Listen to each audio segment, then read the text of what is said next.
Hello everyone, কেমন আছো তোমরা সবাই? আশা করছি সবাই খুব ভালো আছো। নাও অনেকে মিসলেনিয়াস মেন্সের রেজাল্ট বেরোনোর পরে যথেষ্ট প্যানিক মুডে রয়েছে, কারণ আগস্ট মাসে এক্সাম। সো অবভিয়াসলি হাতে খুব কম সময় আছে। এই সময়ের মধ্যে ইংলিশকে তৈরি করা, বেঙ্গলিকে তৈরি করা এবং তার সঙ্গে সঙ্গে জিএস পার্টটাকে তৈরি করার জন্য যথেষ্ট হার্ডওয়ার্ক দরকার, পরিশ্রম দরকার। সো আমি চেষ্টা করব যে ইউটিউবে ভিডিওসের মাধ্যমে তোমাদেরকে এই টপিকগুলোর ওপরে সুন্দর সুন্দর যত নতুন নতুন টপিক আছে, বা জিএসটাকে কেমনভাবে লিখবে, বাংলাটাকে কেমনভাবে লিখবে, কোন ডেটাগুলোকে তোমাকে ইউজ করতে হবে, এই সমস্ত কিছু তোমাদের ভিডিওর মাধ্যমে দিতে থাকবো। সো তোমরা মাস্ট এই ভিডিওগুলোকে দেখতে থাকবে। আর পরবর্তীকালে আমি একটা গ্রুপ বানিয়ে দেবো, যে গ্রুপের মাধ্যমে তোমরা কানেক্টেড থাকবে এবং সেখানেই সমস্ত কিছু এই যে ডেটাগুলো আমি যা ক্লাসে করাচ্ছি সেগুলো পাঠিয়ে দেবো ফ্রিতে। ওই গ্রুপটা জয়েন করতে পারবে এবং ওখানেই লেখালেখি প্র্যাকটিসও করতে পারবে, আরামসে লিখতেও পারবে। প্রত্যেক দিন লেখালেখি সবাই মিলে যদি লেখালেখি প্র্যাকটিস করো, একে অপরের কপি যদি দেখা যায় কেমন, তাহলে কিন্তু নিজেও বুঝতে পারবে যে তুমি কোন জায়গায় দাঁড়িয়ে আছো। ঠিক আছে, সেই রিলেটেড আমি ভিডিও পরবর্তীকালে দিতে থাকবো। এখন যেটা দরকার সেটা হচ্ছে যে কিভাবে কোনো একটা টপিকের ওপরে তুমি প্রথমে তোমার একটা নোটস বা সামারি তৈরি করবে। ঠিক আছে, আমি এখানে একটা টপিক আজকেই দেখবে মোস্ট প্রবলি দ্য হিন্দু পেপারে। আমি তোমাদেরকে বলবো না যে এই মুহূর্তে দাঁড়িয়ে কোনো নিউজ পেপার পড়ো বা সামথিং কিছু পড়ো, বাট আমি বলবো যে তোমাকে ডেটা কালেকশানের উপর জোর দিতে হবে, থিম রেডি করতে হবে। তোমরা জানো যে বর্তমানে ক্রাইম এগেনস্ট ওমেন সেটা কিভাবে বেড়েছে। ঠিক আছে, সেটা আরজিকর কেস হয়ে যাক, বা রিসেন্টলি তোমরা জানো যে বালাসোরে একটা ঘটনা ঘটেছিল, যেখানে ফকিরমোহন কলেজে একটা মেয়ে পুরো গায়ে আগুন লাগিয়ে মারা যায়। তো এই সমস্ত ঘটনা ঘটছে। তো ওমেনদের এগেনস্টে কিন্তু ক্রাইম কন্টিনিউয়াস বেড়ে চলেছে। তো এটা মিসলেনিয়াসের একটা হট টপিক বলতে পারো। হয় তোমাকে বাংলাতে জিজ্ঞেস করে দিতে পারে, অথবা ইংলিশে জিজ্ঞেস করে দিতে পারে, অথবা জিএস টপিক্সেও জিজ্ঞেস করতে পারে, রেপ কালচার নিয়ে কোয়েশ্চেনও দিয়ে দিতে পারে। সো বেটার হয় প্রথমে তুমি ফরম্যাট রেডি করবে। ফরম্যাট কীভাবে রেডি করবে, আমি তোমাদেরকে না একটা ডেটা শিট দিয়ে দিচ্ছি। এই যে প্রত্যেক দিন ভিডিওগুলো দেবো, এর মধ্যে প্রচুর ডেটা তুমি পেয়ে যাবে। সেই ডেটাগুলোকে তোমাকে এক্সামে কাজে লাগাতে হবে। তুমি যদি ভাবো যে এমনি নর্মালভাবে আমি লিখে আসবো আর আমার লেখাটা কমপ্লিট হয়ে যাবে, তাহলে কিন্তু করে উঠতে পারবে না। তোমাকে প্রত্যেকটা থিমের ওপরে ডেটা দরকার। যেরকম ধরো এনভায়রনমেন্টাল থিম, যখনই তুমি টপিকটা দেখবে সেই টপিকটা কী থিমের ওপরে আসছে। যেরকম ধরো এই ওমেন রিলেটেড কোয়েশ্চেন দিল, তো এটা একটা সোশ্যাল থিম। তো সোশ্যাল থিমের ওপরে তোমার কাছে একটা ডেটা থাকা দরকার। ঠিক একইভাবে এনভায়রনমেন্টালের ওপরে যদি থাকে, এনভায়রনমেন্টালের ওপর পুরো থিমের ডেটা তুমি পেয়ে যাবে। ঠিক আছে, সো আমি এরকম থিম ওয়াইজ ডেটা প্রোভাইড করে দেবো তোমাদেরকে, যেগুলো আমার কাছে আছে। আমার কাছে প্রচুর ডেটা আছে যেগুলো আমি তোমাদের সঙ্গে শেয়ার করব। তো আজকে যেরকম একটা টপিক দেখো, ক্রাইম এগেনস্ট ওমেন, এই টপিকটার ওপরে সুন্দরভাবে এটা আমি কারেন্ট অ্যাফেয়ার্সের ক্লাসে, সকালবেলা যে কারেন্ট অ্যাফেয়ার্সের ক্লাসটা হয় সেখানে ওদের সঙ্গে শেয়ার করতে থাকি, যাতে তারা ডেটাগুলো পেয়ে যায়। তো দেখো, তোমরা এই ডেটাটা পাওয়ার পরে, ঠিক আছে, তোমাকে কি করতে হবে, এই ডেটার উপর বেস করে লিখতে হবে। মনে রাখো, তুমি যদি না লেখা প্র্যাকটিস করো, তাহলে কিন্তু পরীক্ষা হলেও কিন্তু কোনোদিন লিখতে পারবে না। সো তুমি টপিকটা দেখলে, এবার তোমাকে লিখতে হবে। এবার লেখার জন্য তোমাকে প্রথমে একটা ডেটা শিট বানাতে হবে।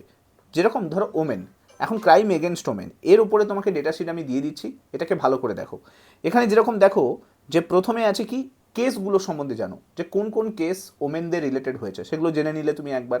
যেরকম ফকিরমোহন কলেজ বললাম, বালাসোর, সেখানে 90% বান হয়ে গেছে একটা মেয়ের, কারণ তার টিচাররা মিলে তাকে হ্যারাস করছিল, সেক্সুয়ালি হ্যারাস করছিল। তো সে পরবর্তীকালে সেই জিনিসটাকে মেনে নিতে পারেনি, তারপর পুরো গায়ে আগুন লাগিয়ে 90% বান হয়, পরবর্তীকালে মারা যায়। আরজিকর মেডিকেল কলেজে কেস তোমরা শুনেছো নিশ্চয়ই। তারপরে তোমরা ম্যাঙ্গালুরুতে একটা রিসেন্টলি ঘটনা ঘটেছিল, দুজন লেকচারার কে অ্যারেস্ট করা হয়। তারা একটা কলেজ গার্লকে রীতিমতো হ্যারাস করছিল, সেক্সুয়ালি হ্যারাস করছিল। দিল্লির কেস শুনেছো নিশ্চয়ই, 9 ইয়ার্স ওল্ড একটা ছোট্ট হচ্ছে বাচ্চা মেয়েকে রেপ করা হয়েছে এবং রেপ করে মেরে দেওয়া হয়। তো এরকম ঘটনা, কেস স্টাডিজ তোমাকে কিন্তু তোমার লেখার মধ্যে ইনক্লুড করতে হবে। ঠিক আছে, এরপরে দেখো তোমাকে কিছু অ্যাক্টের নামও মেনশন করতে হবে।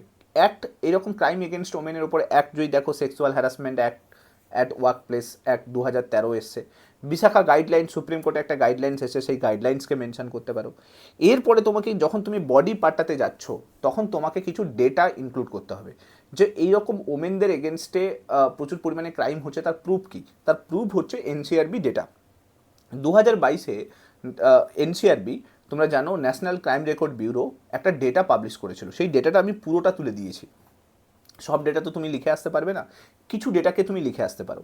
যেরকম কি টোটাল কেস দেখো, 4,45,000 কেস টোটাল রেজিস্টার হয়েছিল।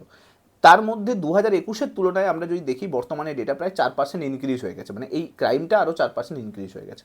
এবং মেজরিটি ক্রাইম কে করছে? মেজরিটি ক্রাইম করছে কিন্তু হাজব্যান্ড। বেশিরভাগ ক্ষেত্রে ওমেনদের ওপর তার যে অত্যাচারটা সেটা কিন্তু হাজব্যান্ডের তরফ থেকেই হচ্ছে।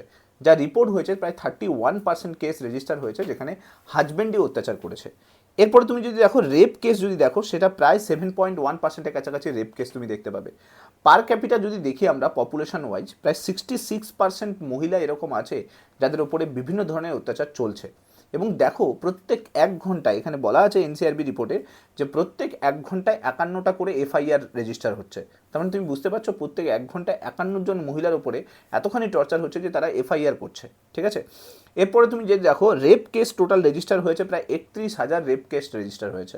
দিল্লি যদি দেখো ক্রাইম রেটের সব থেকে আগে আসছে। তো এই ডেটাগুলো তুমি যদি তোমার লেখার মধ্যে ইনক্লুড করে দাও তাহলে কিন্তু তোমার লেখাটা যথেষ্ট সুন্দর হয়ে যাবে। বাই ভলিউম যদি দেখো ইউপি, মহারাষ্ট্র, রাজস্থান, ওয়েস্ট বেঙ্গল এই সমস্ত জায়গাতে রেপ যে কালচার বা এই যে ডোমেস্টিক ভায়োলেন্সের যে এটা বেশি পরিমাণে আমরা দেখতে পাই। চিলড্রেনদের উপরে প্রায় 8.7%-এর কাছাকাছি কিন্তু হয়েছে। সাইবার ক্রাইম যদি দেখি 24.4%-এর কাছাকাছি সাইবার ক্রাইম আমরা দেখতে পাই। আচ্ছা, এবার তুমি এইভাবে ডেটাগুলোকে লিখলে যে এইরকমভাবে প্রচুর পরিমাণে অত্যাচার হচ্ছে। এবার তোমাকে কি দিতে হবে? অত্যাচার হওয়ার পরে এবার তোমাকে দিতে হবে যে সলিউশন কী, কীভাবে আমরা এগুলো থেকে করতে পারি, মানে বেরোতে পারি। তো তুমি এমনি সোশ্যাল কজগুলো বা সোশ্যাল ইম্প্যাক্ট কী কী হতে পারে সেগুলোকে তুমি লিখলে, কিন্তু কিছু ডেটা দিয়ে তোমাকে সেটাকে কিন্তু হচ্ছে মডিফাই করতে হবে। তো সলিউশন তুমি কী কী বলতে পারো? যে গভর্নমেন্ট বিভিন্ন ধরনের অ্যাক্ট রিলিজ করে রেখেছে, যেরকম দেখো ইমোরাল ট্রাফিকিং অ্যাক্ট 1956 আমরা জানি। এছাড়া আমরা যদি দেখি protection of women from domestic violence act 2005, এই অ্যাক্টও নিয়ে এসছে। পস্কো অ্যাক্ট তোমরা জানো, পস অ্যাক্ট আর পস্কো অ্যাক্ট দুটো অ্যাক্ট কিন্তু নিয়ে এসছে চিলড্রেনের উপরে যাতে অত্যাচার না হয়। আর্টিকেল 15 ইন্ডিয়ান কনস্টিটিউশনে একটা লকে বাইন্ড করে দেওয়া হয়েছে। এবং এছাড়া ক্রিমিনাল ল অ্যামেন্ডমেন্ট অ্যাক্ট 2018 এটাও নিয়ে আসা হয়েছে। এরকমভাবে তুমি অনেকগুলো অ্যাক্টের কথা মেনশন করতে পারো যে গভর্নমেন্ট ইনিশিয়েটিভ এসছে, এই সমস্ত অ্যাক্টকে নিয়ে আসা হয়েছে এবং এই অ্যাক্টের দরুন আমাদের যে ডোমেস্টিক ভায়োলেন্স বলো বা ক্রাইম এগেনস্ট ওমেন বলো সেটা ধীরে ধীরে কমছে, ঠিক আছে। যাই হোক, এরপরে কি বলতে পারো যে গভর্নমেন্ট কী কী স্কিম নিয়ে এসছে।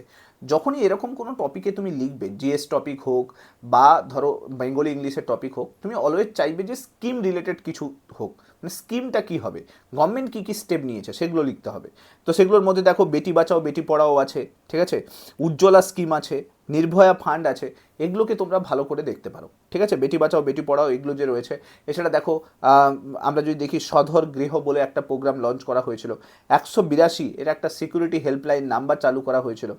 রেলওয়ে দেখো আর মিত্র অ্যাপ লঞ্চ করেছিল। এছাড়া তুমি যদি দেখো ওমেন্সদের জন্য শুধুমাত্র কোচ লঞ্চ করা হয়েছিল, রেলওয়ে কোচ, ঠিক আছে। সুরক্ষা অ্যাপ লঞ্চ করা হয়েছিল। ভিতু এমার্জেন্সি অ্যাপ, একটা ইমার্জেন্সি অ্যাপকে লঞ্চ করা হয়েছিল। জাস্টিস ভার্মা কমিটি তৈরি করা হয়েছিল।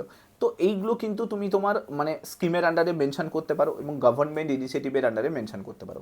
এই সমস্ত কিছু হয়ে যাওয়ার পরে তুমি কি করবে? সুন্দর করে একটা তুমি কনক্লুশন লিখবে এবং সেই কনক্লুশনে তুমি মেনশন করবে যে আমাদের উচিত যে ওমেনদেরকে প্রায়োরিটি রাখা, ওমেনদেরকে ডেভেলপমেন্টের এতে আমাদের ইন্ডিয়ার জিডিপি গ্রোথ রেট যদি ইনক্রিজ করতে হয়, ওমেন যে এম্পাওয়ারমেন্ট সেটা কিন্তু খুব জরুরি।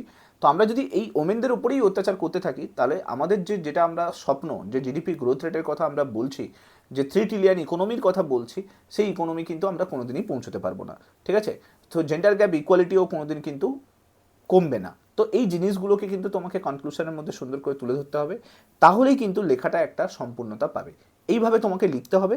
তুমি যদি ভাবো যে এমনি জাস্ট গিয়ে লিখে ফেলবো তাহলে কিন্তু হবে না, তোমাকে এইভাবে কিন্তু ডেটা বানিয়ে বানিয়ে বানিয়ে বানিয়ে সুন্দর করে লিখতে হবে। এবার তুমি কি করতে পারো? এটা জিএস এর টপিকেও ইউজ করতে পারো। তুমি এটাকেই বেঙ্গলিতে যদি প্রতিবেদন লিখতে দেয় প্রতিবেদনও লিখতে পারো। যদি ইংলিশে কোনো রিপোর্ট লিখতে দেয় যে ক্রাইম এগেনস্ট ওমেন রিপোর্ট লেখো, তাহলে রিপোর্টটাও লিখতে পারো, ঠিক আছে। এরকম প্রত্যেক দিনই আমি একটা একটা টপিকের ওপরে সুন্দর সুন্দর করে ভিডিও দেবো অ্যান্ড অলসো থিম বলে দেবো যে এইটা হচ্ছে থিম, এই থিমের ওপর বেস করে কোয়েশ্চেন আসতে পারে। রিসেন্ট যতগুলো জিএসের হচ্ছে কারেন্টের টপিক আছে সেই টপিকের ওপরে আমি একটা একটা করে ভিডিও দেবো। আশা করছি ওই ভিডিওগুলো তোমাদের হেল্প করবে। আচ্ছা, এই যে ভিডিওর যে পিডিএফটা, এটা আমি হোয়াটসঅ্যাপ গ্রুপে দিয়ে দিচ্ছি। ডেসক্রিপশন বক্সে একটা হোয়াটসঅ্যাপ গ্রুপ আছে, ওই গ্রুপে জয়েন থাকো। ওই গ্রুপে কিন্তু এর ভিডিও এই যে পিডিএফটা এটা আমি প্রোভাইড করে দেবো, ঠিক আছে। ওই পিডিএফ থেকে তোমরা কিন্তু হচ্ছে ইউজ করতে পারো, বিভিন্ন জায়গাতে ইউজ করতে পারো, অ্যাজ লাইক ডেসক্রিপটিভে ইউজ করতে পারো। যারা ডাব্লিউবিসিএস এর প্রিপারেশন নিচ্ছ তারাও কিন্তু এটাকে নিয়ে রাখতে পারো, কারণ এগুলো তোমাদের ডাব্লিউবিসিএস এর ডেসক্রিপটিভে প্রচুর পরিমাণে হেল্প করবে। ঠিক আছে, সো এইভাবে ভিডিওগুলো দেখতে থাকো, আমি আস্তে আস্তে স্ট্র্যাটেজি তোমাদেরকে দিয়ে দেবো কালকে সময় করে তোমাদেরকে মিসলেনিয়াসে কীভাবে স্ট্র্যাটেজাইজ করতে হবে, এই কদিনের মধ্যে কীভাবে বানাবে, একটা বেঙ্গলিতে কীভাবে লিখতে হবে, ইংলিশে কীভাবে লিখতে হবে, এগুলো আমি বুঝিয়ে দেবো। তো কালকে স্ট্র্যাটেজি ভিডিওটা দেখো, আর আজকে একটা টপিক দিয়ে দিলাম, টপিকটা তুমি পেয়ে গেলে এবার বসে একটু বাড়িতে সময় বের করে লিখতে থাকো। না লিখলে কিন্তু কোনোদিনই কিছু হবে না, আমি বারবার বলছি। তো তোমাকে লিখতে হবে, লেখা একটু চেষ্টা করো, প্র্যাকটিস করার চেষ্টা করো। আশা করছি সামনের এক্সামগুলোতে তোমাদের এই লেখা প্র্যাকটিস যদি হয়ে যায় তাহলে কিন্তু ভালো হবে। ঠিক আছে, চলো, thank you so much. Next video তোমার সঙ্গে দেখা হচ্ছে। কালকের ভিডিওটা খুবই ইম্পর্ট্যান্ট আছে, ওটা দেখো। ঠিক আছে, till then bye bye, tata.